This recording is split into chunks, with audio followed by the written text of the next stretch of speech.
ভালো আছেন? I love you. তোর কি মাথা ঠিক আছে? তুই কাকে কি বলছিস জানিস? এটা পাবলিক প্লেস বলে তুই বেঁচে গেলি। এর জন্যই তো সাহস পেলাম। তবে আপনি কিন্তু সেই দেখতে।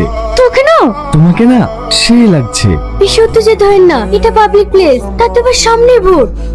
এবার ভোটটা আমাকেই দেবেন। তোমাকে তো মন প্রাণ সবই দিয়েছি সোনা। ভোট তো ছোট জিনিস। দাঁড়ান ম্যাডাম, একটা ছবি তুলে নি। ম্যাডামের সাথে একটা ছবি তুলে দে। ম্যাডাম, হাতটা কাঁধে রাখুন। যা বলছো তাই করেন, এটা ছবি তো। তোকে আমি দেখে নেবো। আব্বা বারবার নিষেধ করেছিল অচেনা মানুষের সাথে বেশি মিশো না। কি মরতে যে তোর সাথে বন্ধুত্ব করতে গেলাম। বেশি বকিস নি তো। তুই গ্রামে বেড়াতে এসে বেড়াবি, এইসব ঝামেলার মধ্যে ঢুকছিস কেন? একটু শান্ত হন। কি করে শান্ত হবো? ওর এত বড় সাহস, ও আমাকে আই লাভ ইউ বলে। ম্যাডাম, এই দিকে দেখুন। এমএলএ ম্যাডাম হঠাৎ করে আপনার গলা ধরলো কেন? ভালোবাসার মধ্যে এরকম টুকটাক ঝামেলা হতেই পারে। এখন আপনি যদি অন্য একটা ছেলের সঙ্গে কথা বলেন, তাহলে আপনার সামনে রাগ করবে না? মানে?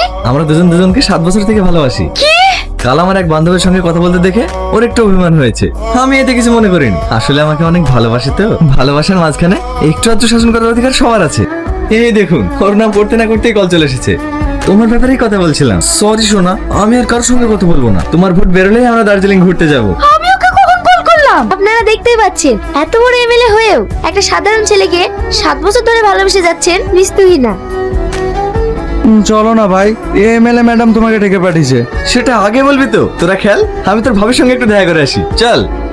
এদেরকে আবার পাঠানোর কি দরকার ছিল? তুমি একবার ফোন করলে তো আমি ছুটে চলে আসতাম। বন্ধ কর তোর নাটক। তোকে আমি যেটা জিজ্ঞেস করছি সেটা বল। তোর সাথে আমার 7 বছরের রিলেশন, আমাদের মধ্যে মানবিমান চলছে, তাহলে তুই এগুলো কেন বলছিস? তোমার কাছে পৌঁছানোর জন্য।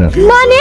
কারো স্বপ্ন থেকে ইঞ্জিনিয়ার হব, ডাক্তার হব, উকিল হব, কিন্তু আমার ছোট থেকেই স্বপ্ন তোমার মতো সুন্দর এক এমএলএর হাজবেন্ড হব। খুব সুন্দর। ইলিশ মাছ দিয়ে ভাত খেয়েছো না? তুমি কিন্তু খুব বেশি বেশি করছো। জানো এর পরিণতি কি হতে পারে?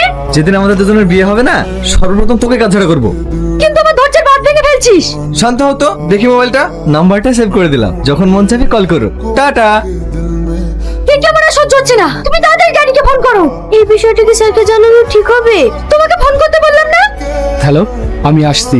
আজকের বিশেষ খবর, হোম মিনিস্টার স্বয়ং দিল্লি থেকে নবাবগঞ্জে আসছে। তিনি যে কি কারণে আসছেন সেটাই আমরা তার মুখ থেকে সরাসরি জেনে নিই। স্যার আপনি যে এতদিন পর হঠাৎ করে নবাবগঞ্জে ফিরছেন, তার বিশেষ কারণটা জানতে পারি? আমার সেখানে কিছু কাজ আছে, তার জন্যই আমি ওখানে যাচ্ছি। স্যার, আমরা শুনলাম আপনার মেয়ে একটা ছেলেকে ভালোবাসে, এটা কি সত্য? দেখুন, এই বিষয়ে আমি কিছু বলতে চাই না। Sir plan success. দেখ আগুন, তুই এখানে কিছুদিনের জন্য ঘুরতে এসেছিস, তুই এইসব কেন করছিস বলতো? সময় হোক, সব জানতে পারবো।